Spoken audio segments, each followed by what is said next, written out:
수상한데 이게 또 다들 오셨네요. 저는 다들 광화문에 나가 계시지 않을까 그런 생각도 했었는데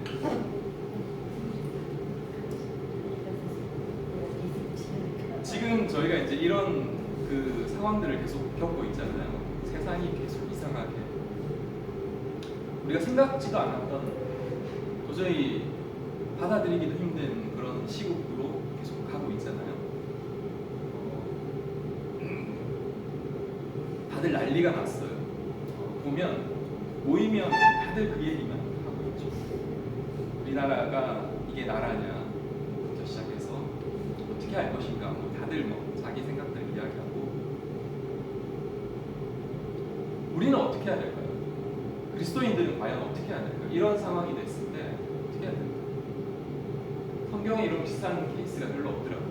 딱 하나 제가 기억나는 것은 세례 요한이 그 왕의 부전을 이야기하고 목이 잘리잖아요. 우리도 그렇게 해야 되나? 목을 내놓고 이런 악행을 저지르는 권세와 싸워야 하나? 아니면 골방으로 들어가서 기도해야 하나? 이런 갈등들이 계속 있더라고요. 세상 사람들처럼 모여서 술 마시고 막 떠들고 얘기하면서 막 그런 스트레스를 풀 수도 없고 그리스도인들이 이런 정치적인 문제, 사회적인 문제에 어떤 식으로 참여해야 될까를 고민하는 시간들이었어요. 그런데 어떤 기독교 신문을 한번 보게 됐어요. 크리스찬 투데이였나? 그 신문에 그 사설을 누군가가 쓰셨는데 누군지 제가 이름은 못 봤는데요. 그 내용이 굉장히 공격적이었어요. 어떻게 되어 있었냐면 만몬을 선택한 세대에게 딱 어울리는 대통령, 그 사람의 결론이었어요. 그 사설을 쓰신 거예요. 만몬을 추구하고 만몬을 따라가고 있는 세대에게 어쩌면 지금 이 대통령이 딱 어울리는 대통령이다라고.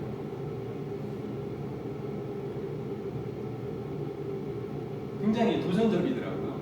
근데 제가 그 글을 읽으면서 제가 하나님 앞에 감사를 했던 내용이 하나 있었어요. 그게 뭐였냐면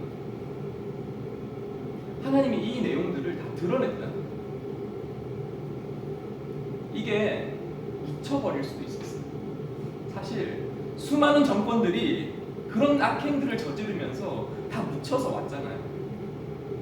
드러나지 않고 의혹만 커졌다가 아무도 그것을 밝혀내지 못하고 다 묻혀서 끝나버렸잖아요.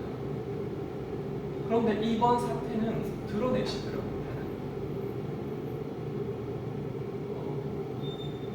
이게 참 감사한 일이구나라는 것을 생각했었어요. 하나님께서 이 땅을, 대한민국을 사랑하시는 이유 중에 하나가 뭐냐면 그런 정의와 공의를 묻혀두지 않으시고 하나님 그것이 흘러가게 만들어 주시더라고요. 아모스 선지자를 통해서 얘기했던 내가 공의를 하수같이 흘리게 하겠다는 그 선포가 지금 이 땅 가운데 일어나고 있어요. 많은 사람들이 물결처럼 일어나서 정의를 외치고 있어요.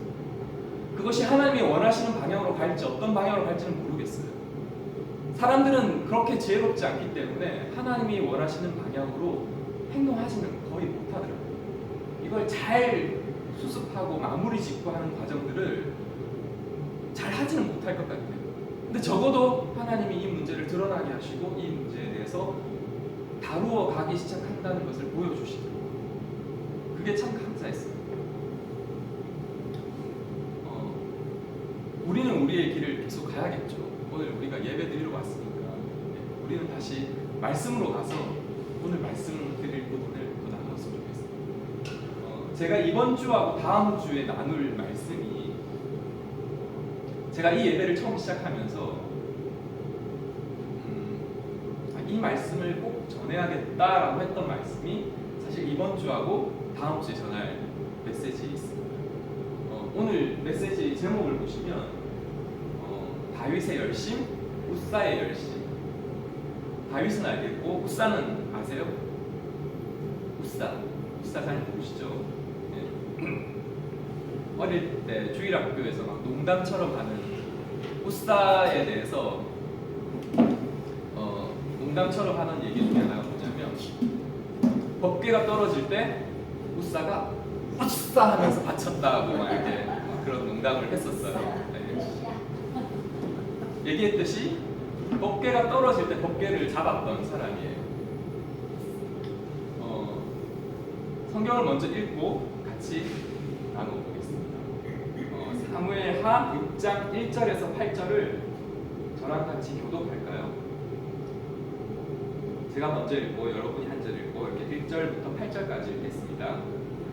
다윗이 이스라엘에서 뽑은 무리 3만 명을 다시 모으고 다윗이 일어나 자기와 함께 있는 모든 사람과 더불어 마을에 이나로 가서 거기서 하나님의 길을 내려오게 하니 그들은 그 들 사이에 다정하신 하나님의 여호와의 이름으로 불리는 것이라. 그들이 하나님의 궤를 새 수레에 싣고 산에 있는 아비나답의 집에서 나오는데 아비나답의 아들 우사와 아효가 그 새 수레를 모니라. 그들 사이에 있는 아비나답의 집에서 하나님의 궤를 싣고 나올 때에 아론은 그 앞에서 가고 다윗과 이스라엘 온 족속은 잣나무로 만든 여러 가지 악기와 수금과 비파와 소고와 양금과 제금으로 여호와 앞에서 연주하더라. 그들이 나오는 장막에 일어서는 그들의 힘으로 우사가 손을 들어 하나님의 궤를 펴더라. 여호와 하나님이 우사가 잘못함으로 말미암아 진노하사 그를 그곳에서 치시니 그가 거기 하나님의 궤 곁에서 죽으니라. 여호와께서 우사를 치심으로 다윗이 분하여 그곳을 베레스 우사라 부르니 그 이름이 오늘까지 이르니라. 아멘. 네, 방금 저희가 읽은 본문이 두 사람의 다윗에 대한 부분이 나오고요, 우사에 대한 이야기가 나와요.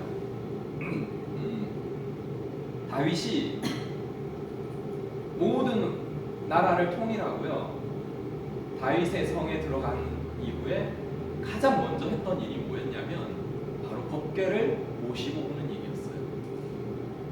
이 법궤가 도대체 어디에 있었냐면 사연이 굉장히 많습니다. 전체적으로 흐름을 다시 한번 짚어드리면 엘리 시대에 엘리의 아들들이 홈니와 비나스가 법궤를 들고 전쟁에 나갔다가 블레셋을 빼앗기죠. 전쟁에서 패하고 죽고 엘리도 그 소식을 듣고 죽고, 블레셋에 갔던 그 법궤는 그 블레셋의 우상들을 다 무너뜨려요. 다곤 신상을 막 넘어뜨리고 막 목을 부러뜨리고, 그리고 블레셋의 성에 들어가는 순간 그 성에 막 질병이 돌고 난리가 나는 거예요. 그래서 5성을 돌았어요. 5성에 다 그 일이 일어나요. 블레셋 성에서.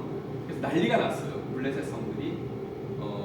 그래서 이걸 도저히 여기 둘 수가 없다, 돌려보내자라고 해서 베스메스라는 곳으로 보내는데, 처음 멍에를 메어보자는 암소 2마리, 젖을 떼지 않은 새끼 송아지를 둔 암소 2마리를 통해서 보내요.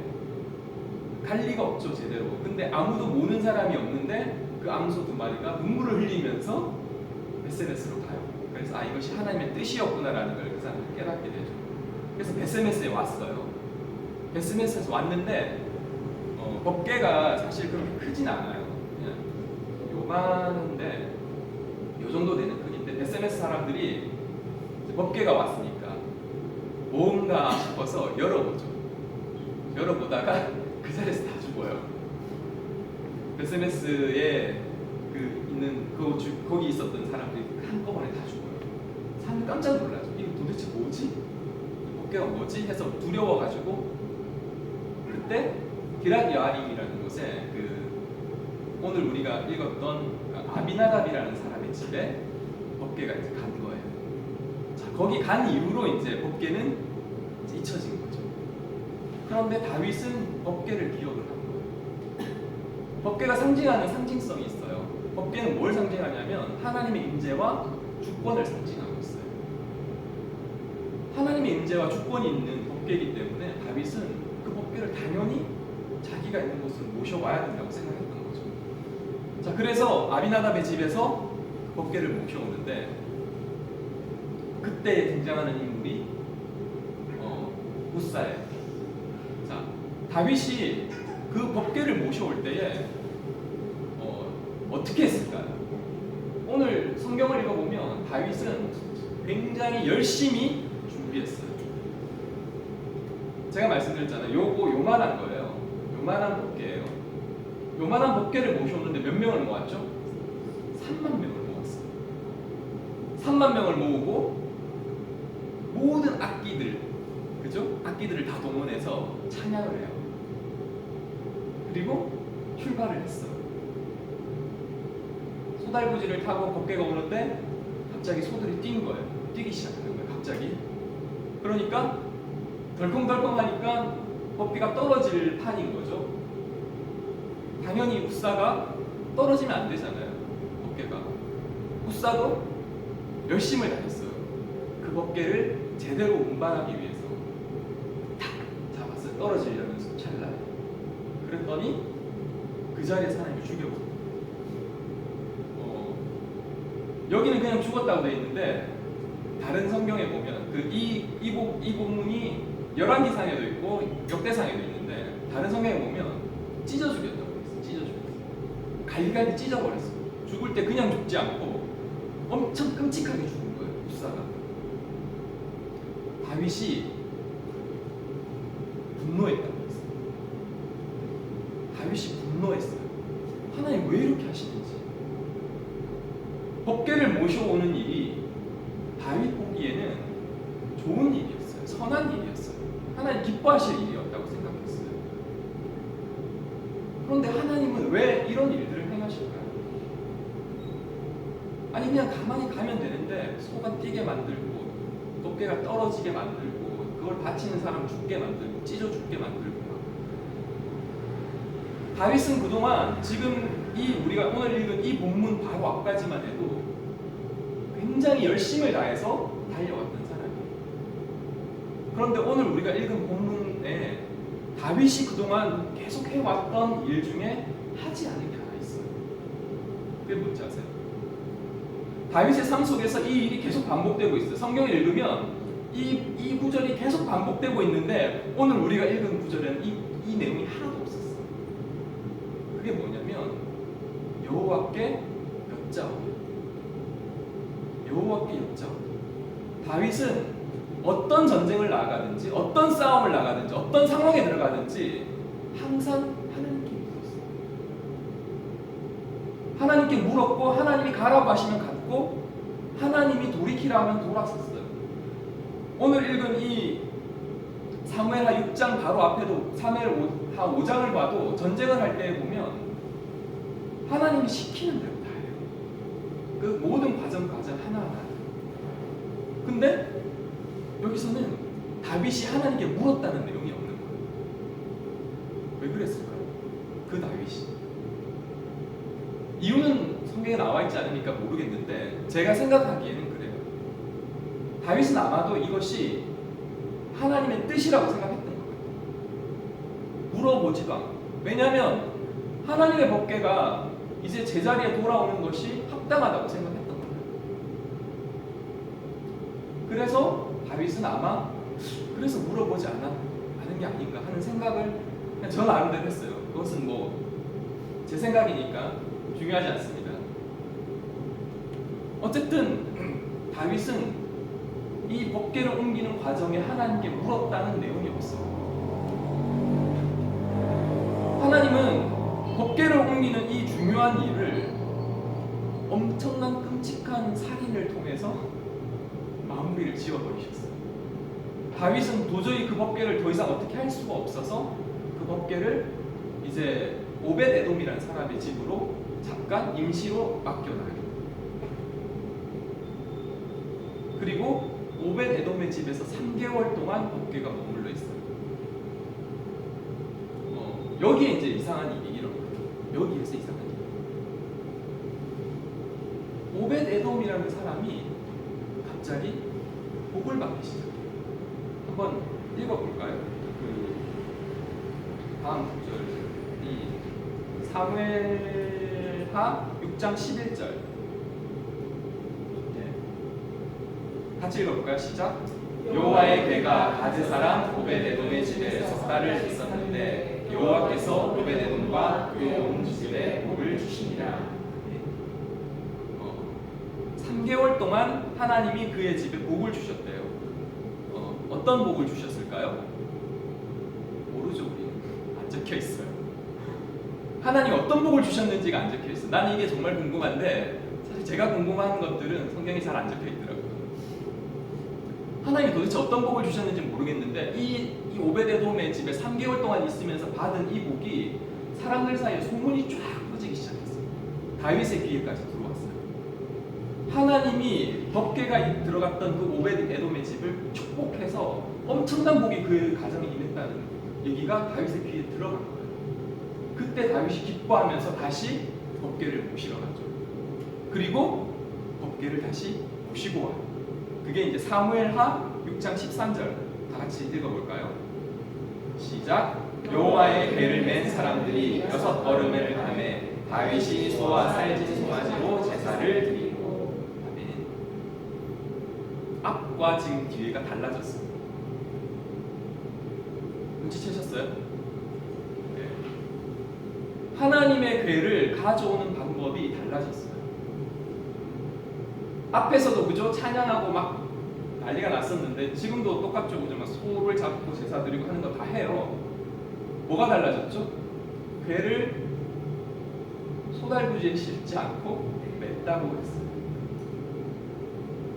민수기에 보면 하나님의 궤를 옮기는 방법에 대해서 설명을 해놨어요.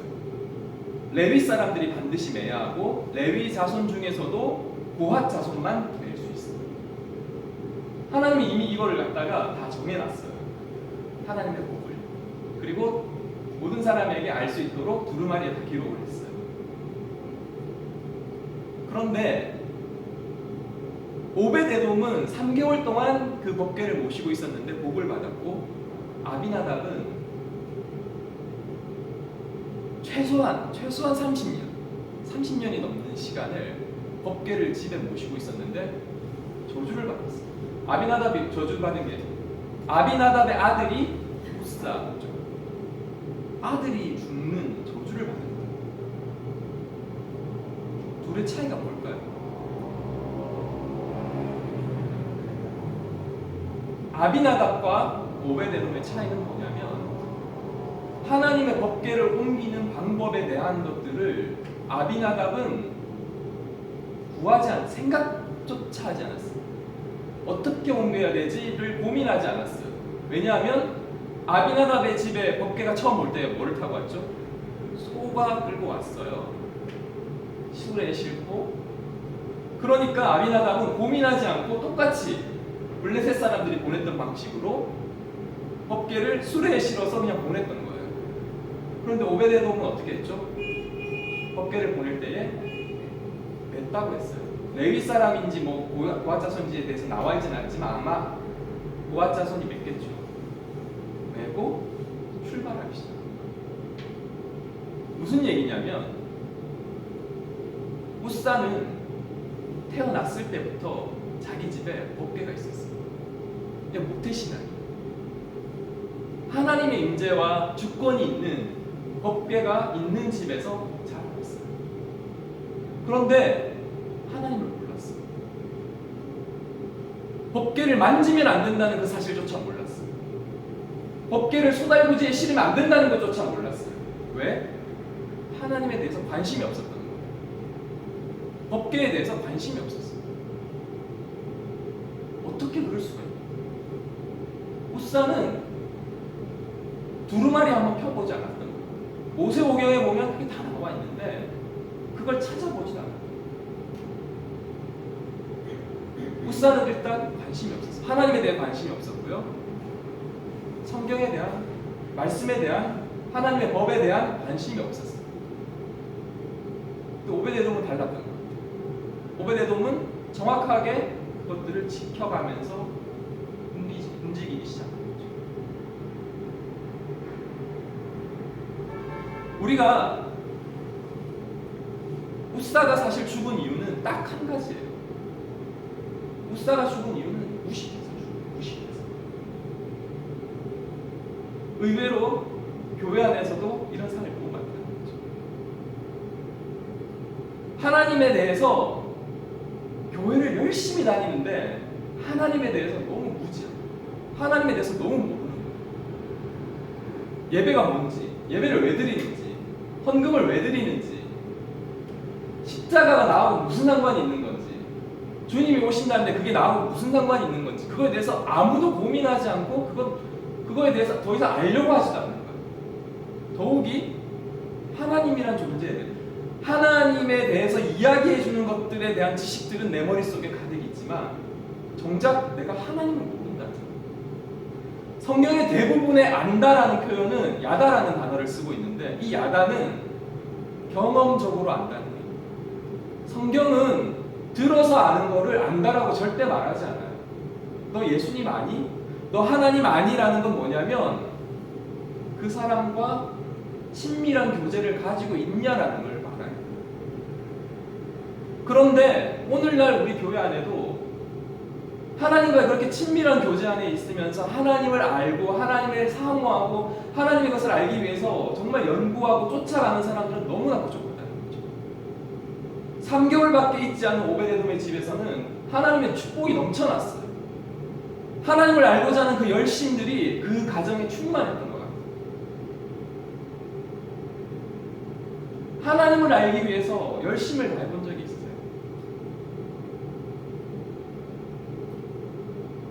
하나님을 아는 것, 그것 하나 때문에 다른 것들을 포기해 본 적이 있어요. 우리는 그 길을 가야 돼요. 제가 고등학교 2학년 때 하나님을 만났어요. 아니, 정확하게 말하면 하나님의 존재를 느꼈어요. 아, 하나님이 계시구나라는 것 어렴풋이 알겠는데 그 하나님이 나하고 아무 관계가 없는 것 같아요. 하나님이 있다는 건 알겠는데 그 하나님이 나하고 아무 관계가 없다는 걸, 그 하나님 나하고 무슨 상관이냐는 생각이 드는 거예요. 그냥 있을 수가 없더라고요. 하나님이 있는데 그 하나님 나와 아무 관계가 없으면 어떡해요. 그래서 매일 교회를 다녔어요. 제가 다니던 학교에서 교회까지 지하철로 1시간 반이었어요. 지하철을 타고 1시간 반 걸리는 거리를 매일 갔어요. 매일. 교회가 오늘처럼 이렇게 도어락이 돼 있고 막 비밀번호 누르면 열리고 이런 게 아니잖아요. 문을 거의 다 잠겨 있어요. 못 들어가요. 개구멍 같은 데도 들어가요. 그래서 교회 첨탑 바로 밑에 가서 거기서 기도합니다. 하나님이 정말 계시다면 나를 만나 주십시오. 하나님, 내가 하나님이 있다는 건 알겠는데 나는 그거 못 느끼겠어. 있다는 건 알겠는데 그게 나와 아무 상관이 없는 것 같아요. 그렇게 1년을 보냈어요. 그 하나님이 나와 관계 있는 사람이 되었으면 좋겠는 거예요. 하나님이 나와 상관 있는 사람이 됐으면 좋겠는 거예요. 그래서 1시간 반 동안 가는데 그 시간이 너무 즐거운 거예요. 성경을 계속 읽으니까. 성경 계속 읽으면서 그 1년 동안 제가 성경을 한 7번 읽었어요. 한 7번. 지하철을 타고 계속 가면서 성경 읽고 가서 거기서 또 기도하고 그렇게 지내요. 그렇게 1년을 기도했더니 하나님이 저에게 병을 주셨어요. 병을 주셨어요. 신기하죠? 만나주셔야 되잖아요. 하나님 저를 만나주셔야 되는데 저에게 병을 주신 거예요. 그때가 여름이었어요. 고3 여름.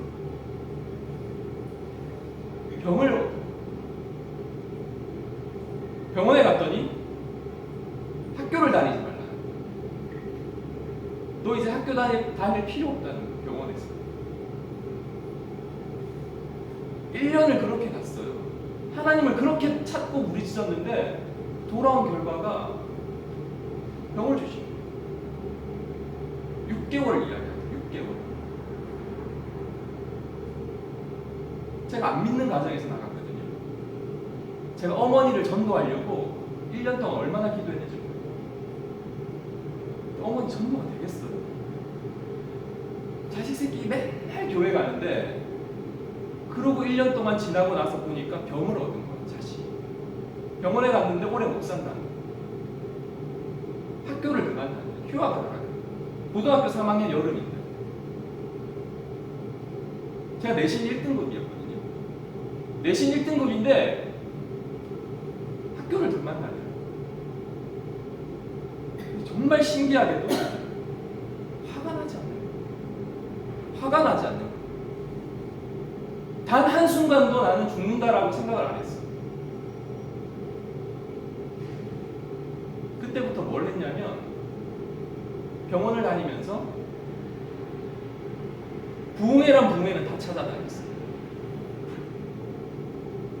그때만 해도 부흥회들이 꽤 많이 있었어요. 근데 교회마다 일정이 다 다르잖아요. 이 교회 부흥회, 저 교회 계속 다녔어요. 그때 제가 사귀던 여자가 있었어요. 그 과정에서 제가 아프다는 걸 알고 떠나가더라고요. 내가 아프다는 걸 알고, 아니 내가 아픈 것 때문에는 아니었지만 어쨌든 그 과정에서 여자도 떠나가더라고요. 그런데 나 아무렇지도 않았어요. 저는 몰랐어요. 하나님이 1년 동안 나를 어떻게 훈련시켰는지를 나는 몰랐다. 그 과정 안에서 하나님이 저를 부르셨어요.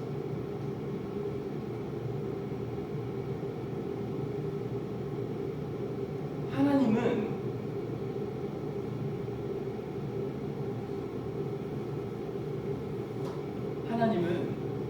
그 과정 안에서 계속해서 저를 만나고 계시더라고요.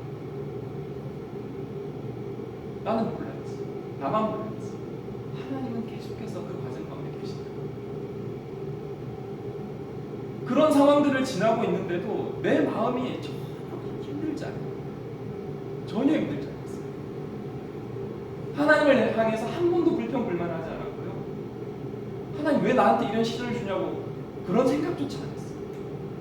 저는 내가 원하는 것 한 가지, 하나님을 아는 것이었어요. 하나님, 내가 하나님을 더 알기를 원해요. 그 과정을 다 지나고 하나님께서 저를 고쳐주시고, 그리고 하나님이 저를 만나주시고, 그 과정에서 제가 어머니가 또 변하시고, 전 엄청 많이 맞았거든요. 교회 다닐 때.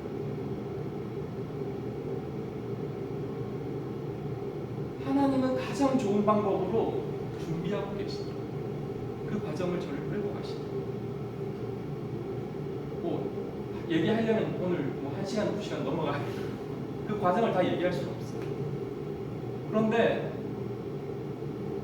제 소원은 뭐였냐면 하나님을 아는 것이었어요. 나 하나님 알기를 원해요라는 그것이었어요. 근데 그러고 나서 시간이 지나면서 제가 하나님을 향한 그 열심들이, 하나님을 알고자 하는 마음들이 점점 사라지는 거예요. 저도 열심히 하고 있다고 생각했어요. 교회도 열심히 다니고 똑같이 사역하고 똑같이 하고 있다고 생각했어요. 그런데 많은 시간이 지나고 나서 나를 돌아보니까 이번 주에 하나님이 저를 어떻게 저에게 부딪히게 하셨냐면, 그 과거에 제가 하나님을 알기 위해서 달려갔던 그 시간들을 생각나게 하시더라고요. 지금 제가 겪고 있는 그 힘든 것은 그때에 비하면 아무것도 아닌데, 지금 저에게 있는 이 부담감이 너무 큰 거예요. 이 너무 커가지고 막 힘들어하고 있으니까 하나님이 저에게 그때를 떠오르게 하시더라고요. 하나님을 찾아다니던 그 시간,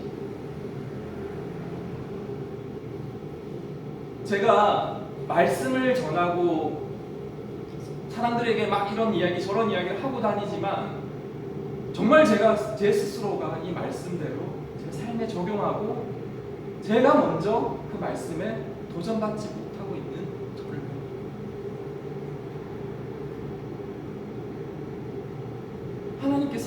무엇일까요? 하나님을 알아요. 하나님을 아는 열심이 너희 안에 있어요. 오늘 이 말씀 전하면서 함께 마지막으로 드리고 싶은 얘기가 있습니다. 호세아 선지자를 통해서 하나님이 이 백성이 하나님을 아는 지식이 없어서 망한다고. 호세아 선지자가 그래서 하나님을 알자 우리가 힘써 하나님을 알자라고 그 백성들에게 외치고 있어요. 저는 그 외침을 저와 여러분에게 지금 드리고 싶어요. 하나님을 우리가 알아야 돼요. 우스다와 같이 하나님에 대해서 무지해서 길에서 죽는 그런 자가 되지 말고 우리가 하나님을 붙들고 하나님을 알기 위해서 힘쓰고 애쓰고 그리고 그 말씀대로 내 삶에 적용해서 그 말씀대로 살아가는 저와 여러분이 되기를 원합니다. 같이 찬양하고요. 기도하고 하나님 앞에 다시 기도하고 나가겠습니다.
하나님 우리를 향한 하나님의 그 놀라운 계획을 알기를 원합니다.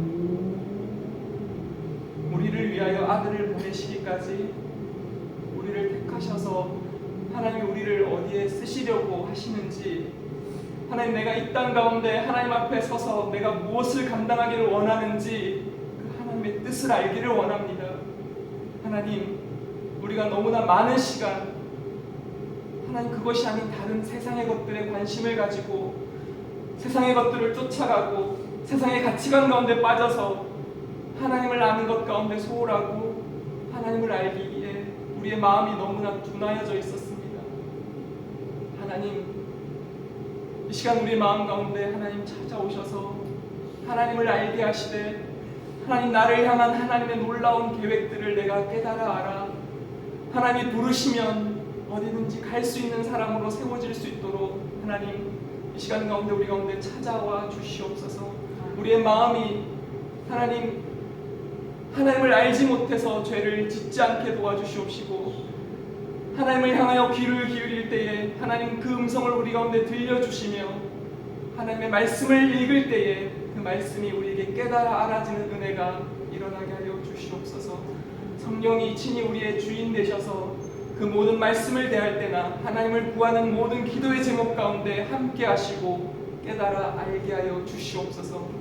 감사를 드릴 때 예수님 이름으로 기도합니다. 아멘. 우리 하나님께 영광의 박수.